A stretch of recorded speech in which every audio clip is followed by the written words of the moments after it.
Hello दोस्तों, welcome back to my channel Deepak teacher official. आज के इस वीडियो में हम लेकर आए हैं महाजनपद काल से 30 प्रश्न, जो कि सभी बीपीएससी यूपीएससी लेवल का प्रश्न है और पिछली एग्जाम में पूछा हुआ प्रश्न है।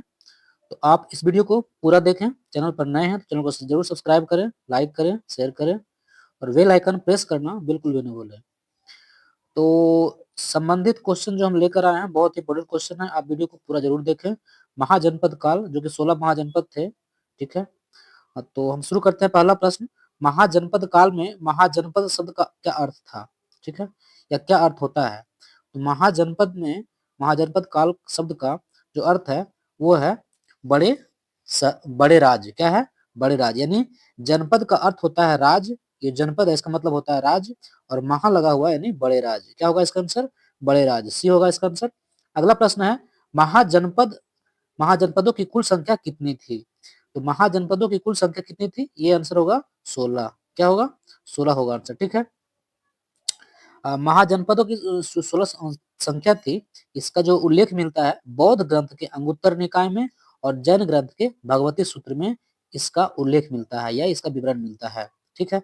अगला प्रश्न है, निम्नलिखित में से कौन सा महाजनपद गांगे मैदान में स्थित था। यानी कि गंगा के आसपास जो मैदान है उसमें स्थित था कौन सा महाजनपद, ठीक है। तो इसका आंसर होगा मगध। क्या होगा इसका आंसर? मगध, ठीक है। और मगध का जो राजधानी था वो कहाँ था? राजगीर था, ठीक है।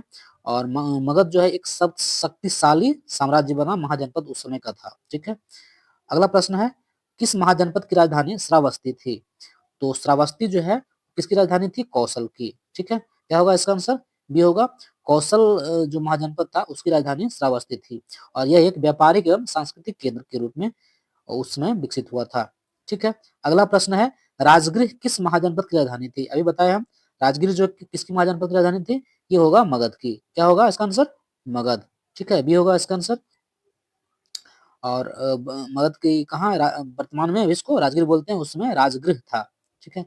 अगला प्रश्न है, किस महाजनपद ने सर्वप्रथम गणराज्य प्रणाली अपनाई।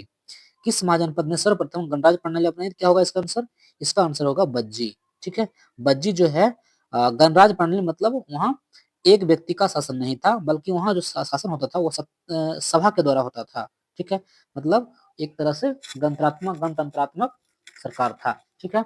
और सबसे पहले इतिहास में जो है बज्जी संघ जो है ही वहाँ गणराज्य प्रणाली अपनाया गया, ठीक है।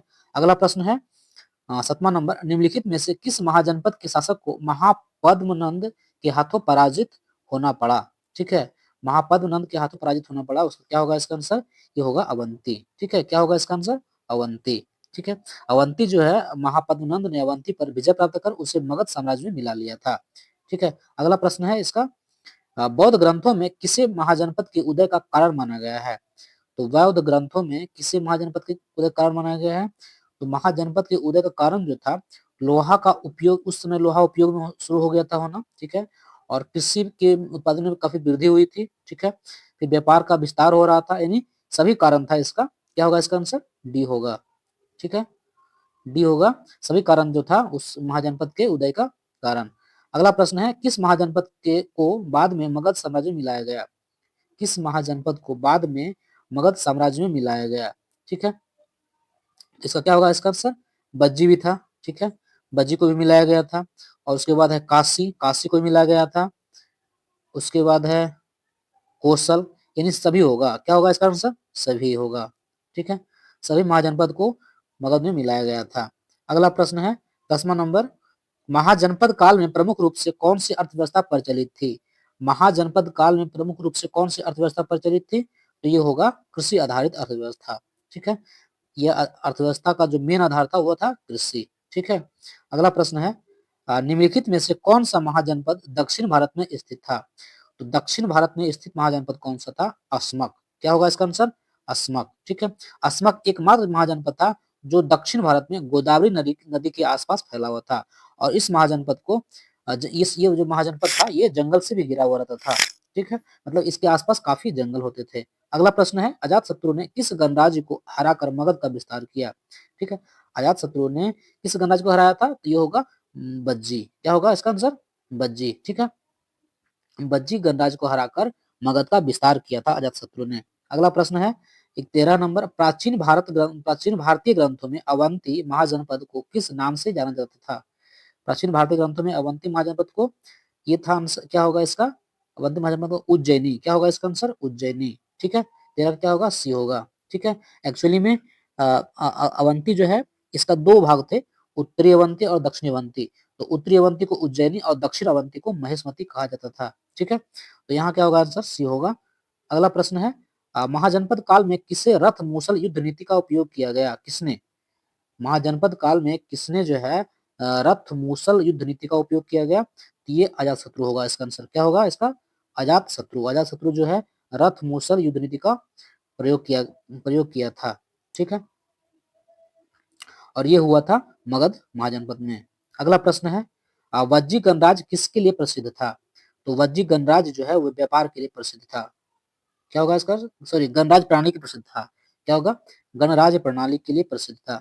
मतलब वहां किसी राजा का शासन नहीं होता था, बल्कि वो जो राज्य था गणतंत्रात्मक था। ठीक है, वहां सभा शासन करता था, मतलब सभा में एक नहीं होते थे, सभी का राय मशवरा लेकर शासन होता था, गणराज्य प्रणाली था।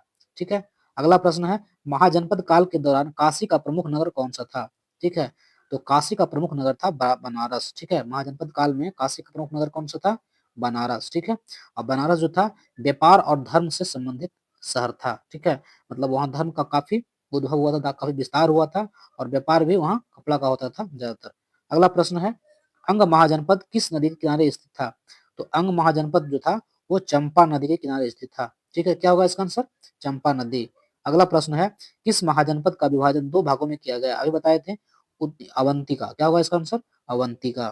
ठीक है, यानी उत्तरी और दक्षिणी भागों में जो विभाजित हुआ था वो अवंती महाजनपद था। ठीक है, उत्तरी अवंती को उज्जैनी और दक्षिण अवंती को महेशमती कहा जाता था। ठीक है, क्या होगा? अगला प्रश्न है, महाजनपदों की जानकारी मुख्यतः किससे प्राप्त होती है? महाजनपदों की जानकारी मुख्यतः किससे प्राप्त होती है? तो ये होगा बौद्ध ग्रंथ और जैन ग्रंथ दोनों। ठीक है, क्या होगा इसका आंसर? दोनों होगा। यहाँ तो दिया हुआ है सी है, ठीक है, लेकिन दोनों होगा इसका आंसर। ठीक है, यानी बौद्ध ग्रंथ के अंगुत्तर निकाय से और जैन ग्रंथ के भगवती सूत्र से मिलता है महाजनपद की जानकारी। अगला प्रश्न है, महाजनपद काल में अवंती की दो राजधानियां कौन कौन सी थी? तो अवंती की दो राजधानी जो थी, एक उज्जैनी थी और दूसरा महेशमती, यानी ये आंसर होगा उज्जैनी। उत्तरी अवंती को और दक्षिणी अवंती को महेशमती कहा जाता था। अगला प्रश्न है, धन की मुद्राएं किस महाजनपद काल में प्रचलित हुई? धन की जो मुद्राएं थे वो प्रचलित हुई थी अंग महाजनपद में। ठीक है, अंग महाजनपद यानी भागलपुर के आसपास का क्षेत्र था बिहार में। ठीक है, अगला प्रश्न है, किस महाजनपद को वनों से घिरा हुआ कहा गया था? वनों से घिरा हुआ कहा गया था अस्मक को। ठीक है, दक्षिण भारत का जो महाजनपद था अस्मक, उसे वनों से घिरा हुआ कहा गया था। अगला प्रश्न है, बौद्ध ग्रंथों में मल्ल महाजनपद की राजधानी का उल्लेख किस नाम से किया गया है? मल्ल महाजनपद की राजधानी का उल्लेख जो है पावा के नाम से किया गया है, और पावा एक गांव है पावापुरी के पास। ठीक है, अगला प्रश्न है, महाजनपद काल में किस शासक ने बज्जी संघ पर विजय प्राप्त की? ठीक है, महाजनपद काल में किस शासक ने बज्जी संघ पर विजय प्राप्त की? तो ये होगा अजात शत्रु। क्या होगा इसका आंसर? अजात शत्रु। ठीक है, अजात शत्रु ने बज्जी गणराज्य पर विजय प्राप्त की। ठीक है, और उसे मगध में मिला लिया। अगला प्रश्न है, कौन सा महाजनपद अपनी कपड़ा उद्योग के लिए प्रसिद्ध था? ठीक है, कौन सा महाजनपद? तो ये होगा काशी। काशी में व्यापार होता था और धर्म का विस्तार भी था, और कपड़ा व्यापार में कपड़ा उद्योग काफी फेमस था। ठीक है, क्या होगा इसका आंसर? काशी। वहां जो है महीन कपड़ा यानी मलमल का प्रसिद्ध था। ठीक है, अगला प्रश्न है, महाजनपद काल में मुख्य शासकीय पद कौन सा था? महाजनपद काल में मुख्य शासकीय पद कौन सा था? तो ये होगा राजा। ठीक है, ज्यादातर महाजनपद जो होते थे वो राजा उनके शासन करते थे। ठीक है, बज्जी संघ को छोड़कर, बज्जी जो क्या था वो गणराज्य था। ठीक है, तो इसका क्या होगा आंसर? होगा ये होगा राजा। अगला प्रश्न है, तक्षशिला किस महाजनपद में स्थित थी? तक्षशिला जो है वो स्थित थी कंधार में। क्या होगा इसका? कंधार, सॉरी कंधार नहीं, गंधार। ठीक है, क्या होगा? बी होगा सर। ठीक है, ऐसा क्या होगा? बी। और गंधार जो है वो शिक्षा का प्रमुख केंद्र था। तक्षशिला विश्व का प्रथम विश्वविद्यालय तक्षशिला विश्वविद्यालय था, और ये कहाँ पड़ता था? गंधार में, गांधार। अगला प्रश्न है 28 नंबर, बौद्ध ग्रंथों में किसे जैत्र रथ कहा गया? बौद्ध ग्रंथों में जैत्र रथ किसे कहा गया? ये होगा अजातशत्रु को। ठीक है, इसे क्या कहा गया? अजातशत्रु को जयद्रथ रथ कहा गया। ठीक है, क्यों कहा गया? क्योंकि उनकी विजय और युद्ध नीति के कारण उसे कहा गया। ठीक है, अगला प्रश्न है कि निम्नलिखित में से कौन सा महाजनपद गंगा और यमुना के संगम क्षेत्र में स्थित था? ठीक है, तो गंगा और यमुना के संगम क्षेत्र में जो स्थित था वो था वत्स। क्या था? वत्स। ठीक है, इसका आंसर होगा वत्स, बी होगा। ठीक है, अगला प्रश्न है किस महाजनपद में सबसे पहले सिक्कों का चलन प्रारंभ हुआ? ठीक है, तो सिक्कों का चलन प्रारंभ हुआ अंग महाजनपद में। क्या होगा इसका आंसर? अंग महाजनपद में। ठीक है, इस तरह से मेरा ये 30 क्वेश्चन का एक वीडियो सेट खत्म हुआ। ठीक है, आप इस चैनल पर नए हैं तो चैनल को जरूर सब्सक्राइब कर लें और बेल आइकन भी दबाएं, लाइक करें, शेयर करें। आपको यदि इसका पीडीएफ चाहिए तो मेरे टेलीग्राम चैनल को ज्वाइन करें। मेरा टेलीग्राम चैनल का लिंक जो है डिस्क्रिप्शन में दिया हुआ है। ठीक है, तो आप मिलते हैं अगले वीडियो में, तब तक के लिए थैंक यू।